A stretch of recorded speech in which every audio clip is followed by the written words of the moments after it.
You ready? All right, let's get going. So, I kind of told you one truth. Can I share another? I am Leslie Josel, and I am an accidental entrepreneur. True. So I started my business in 2004. Does anybody here remember 2004? Were some of you born in 2004? Because there's a lot of young people in the room. There was no websites. There was no social media. There were no conferences and podcasts where there was so much rich and fabulous information like we get now. I did not wake up in 2004 with a vision board and a business plan and say, I'm going to run a business. What I woke up with, and I do have his permission to share this, and I think that's very important for you all to know, is I woke up with a son who was diagnosed with ADHD, executive dysfunction, and a whole host of learning issues. And again, his permission. And I think that's an important side note for all of you, right? Just because we have clients to protect. I always say it's not our stories to tell without their permission. So there wasn't anything out there, and I had to rely on my gut and instinct to figure out ways to untangle his worlds, both at home and at school. Now, what I did back then would be considered pretty creative, out of the box, maybe not so much now. And I have a friend, Lauren, still do, who is a therapist and came over for dinner, and she said, oh my God, do I have a client? 4 boys under the age of 10. They all have ADHD. Can she call you? Because I think she could really use some help. I'm like, sure. Now, I worked a 9 to 5, 4-day-a-week job, and I said, sure, whatever. Have her call me. I'll chat. I'm pretty open and friendly. Her name was Julie, and she called. And I said, she said, would you come to my house? And I'm like, yeah, I'll come. I came on a Saturday. I spent 6 hours with her and her husband. Transformed. Went home, thought nothing of it, other than she gave me a Bloomingdale's gift certificate that I was so excited about. I was like, wow, this is fun. What do you think happened? She told her, 2 weeks, 4 calls. I saw what you did at Julie's house. Could you come do that at mine? Remember, 2004, was entrepreneurship even a thing? And okay, now you're really going to learn about me. Any Virgos in the house? I am a true Virgo. Do you all understand what I mean?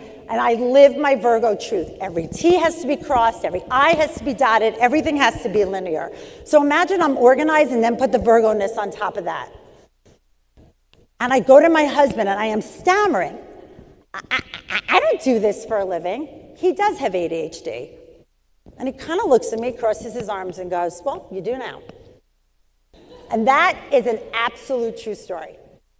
So I'm like, okay, sure, we'll figure this out. So I kind of figured a little bit of it out. So what happened? Well, I didn't have all my I's dotted. I didn't have all my T's crossed. I didn't take one client at a time.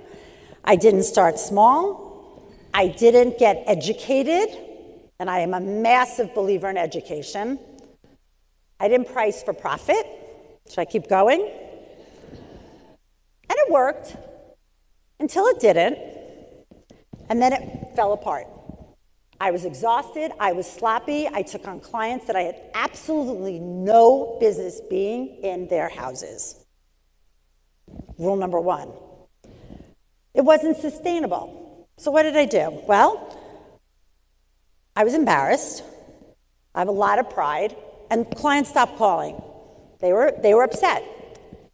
So I kind of went into the corner, got into the fetal position, sucked my thumb for a while. We have all done that. You can laugh at me, but I know you are all business owners, and I guarantee, we're going to do a little group therapy. Every single one of you at some point have gone into that corner and sucked your thumb. You have to. You run a business. Come on, it's hard. Business is hard. But then eventually I got up and I said, okay, I got to figure this out, because I'm a girl that figures, I'm going to keep it clean, stuff out. But here was the gift in that collapse. It forced me to stop chasing success and start building it. One client at a time, one project at a time, one service at a time. Because here's also what happens. Little group therapy again. Success makes you sloppy. Every hand. Every hand, right? Business is good, clients are calling, phone's ringing, people are happy. We take things on, more stuff than we should. We let things slide. We forget to be vigilant. And this is what happened, and it all fell apart.